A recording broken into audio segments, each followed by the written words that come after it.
Assalamualaikum warahmatullahi wabarakatuh. Halo anak-anak hebat, sebagai guru pendidikan agama Islam dan budi pekerti. Pada kesempatan ini, kita akan membahas tentang materi Al-Quran dan Sunnah sebagai pedoman hidup pada kurikulum merdeka. Sebelum memulai, mari kita bersama-sama membacakan basmalah. Bismillahirrahmanirrahim.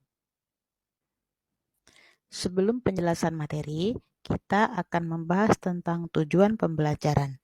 Tujuan yang pertama yaitu siswa dapat membaca Quran Surat An-Nisa surat keempat ayat 59 dan Quran Surat An-Nahl surat ke-16 ayat 64 sesuai dengan kaidah ilmu tajwid.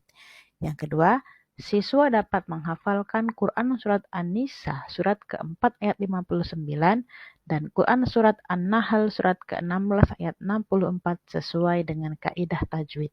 Yang ketiga, siswa dapat menjelaskan kandungan surat di atas tentang kedudukan hadis terhadap Al-Quran sehingga dapat menampilkan perilaku semangat dalam mengamalkan Al-Quran dan hadis. Dan yang keempat, siswa dapat membuat karya berupa peta konsep, definisi hadis dan fungsinya atas Al-Quran dalam Simple Mind Light. Mari bertafakur. Rasulullah SAW adalah Rasul terakhir. Islam sebagai agama yang dibawanya merupakan ajaran dan petunjuk paling lurus dan benar. Semua ajaran tersebut terdapat pada Al-Quran dan hadis. Al-Quran menjadi petunjuk, penjelas, dan pembeda antar kebenaran dan kebatilan. Al-Quran dan hadis memiliki peranan yang sangat penting untuk menjadi pedoman dalam menjalani kehidupan.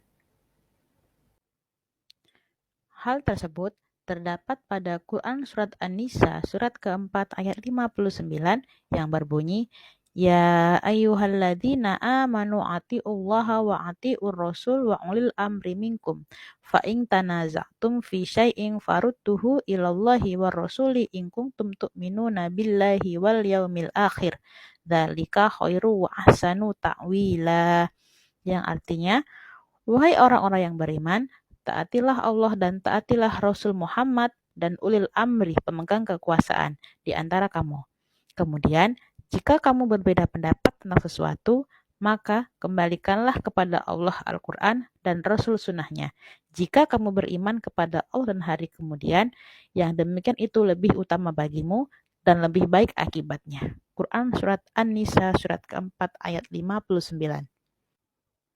Selanjutnya, terdapat juga pada Quran Surat An-Nahl Surat ke-16 ayat 64 yang berbunyi, Wa ma anzalna 'alaikal kitaba illa litubayyina lahumul ladzi ikhtalafu fih wa hudaw wa rahmatan liqaumi yu'minun, yang artinya, dan kami tidak menurunkan kitab Al-Quran ini kepadamu Muhammad, melainkan agar engkau dapat menjelaskan kepada mereka apa yang mereka perselisihkan, serta menjadi petunjuk dan rahmat bagi orang-orang yang beriman. Quran Surat An-Nahl Surat ke-16 ayat 64. Kandungan Quran Surat An-Nisa Surat keempat ayat 59 yaitu perintah untuk taat kepada Allah, Rasulullah, dan pemimpin-pemimpin kita. Mengamalkan Al-Quran, menaati pemimpin ulil amri selama tidak bertentangan dengan Al-Quran dan Sunnah. Dan ketaatan tersebut bersifat mutlak yang tidak bisa ditawar lagi. Berikutnya, kandungan Quran Surat An-Nahl Surat ke-16 ayat 64. Yang pertama, Nabi Muhammad diperintahkan oleh Allah untuk menjelaskan apa yang menjadi perselisihan dalam urusan agama. Yang kedua, Al-Quran menjadi tuntutan menuju jalan yang benar, juga menjadi rahmat kebaikan bagi semua orang. Kita beralih pada materi tentang pengertian hadis. Hadis adalah sumber hukum kedua setelah Al-Quran. Terdapat ragam kata yang hampir sama dengan hadis, yaitu sunnah, kabar, dan asar. Namun, ada perbedaan makna di setiap kata tersebut.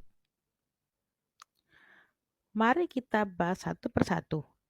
Sunnah adalah semua yang bersumber dari Nabi Muhammad SAW, baik perkataan, perbuatan, takrir, tabiat, budi pekerti, atau perjalanan hidupnya.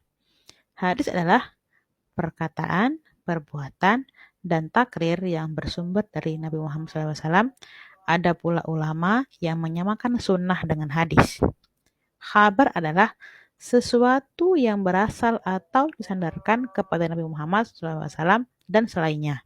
Sedangkan asar adalah sesuatu yang disandarkan pada sahabat dan tabi'in. Secara umum, terdapat 4 fungsi hadis terhadap Al-Quran. Yang pertama adalah bayan al-takrir, yaitu menetapkan dan memperkuat apa yang diterangkan dalam Al-Quran. Yang kedua, bayan al-tashri, memberikan kepastian hukum Islam yang tidak ada dalam Al-Quran. Yang ketiga, bayan al-nas, yaitu membatalkan ketentuan terdahulu sebab ketentuan yang baru dianggap lebih maslahat. Dan yang terakhir, bayan al-tafsir, atau penjelasan terhadap ayat-ayat yang memerlukan perincian atau penjelasan lebih lanjut. Kita masuk ke materi perilaku semangat mendalami Al-Quran dan hadis. Yang pertama, setiap orang beriman harus taat kepada Allah SWT dan Rasul-Nya. Yang kedua, sebagai orang beriman, kita juga harus menaati pemimpin, baik pemimpin dalam pemerintahan maupun pemimpin para ulama. Yang ketiga, apabila terjadi perbedaan dalam masalah agama, agar kembali kepada Al-Quran dan hadis. Yang keempat, membaca Al-Quran dengan baik, memahami terjemah, dan membaca buku tafsir.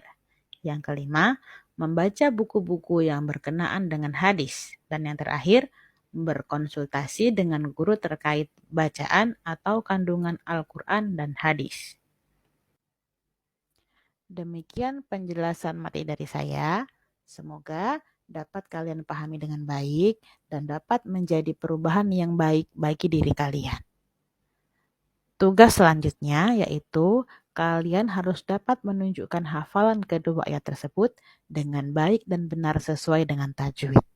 Terima kasih. Saya akhiri. Wassalamualaikum warahmatullahi wabarakatuh.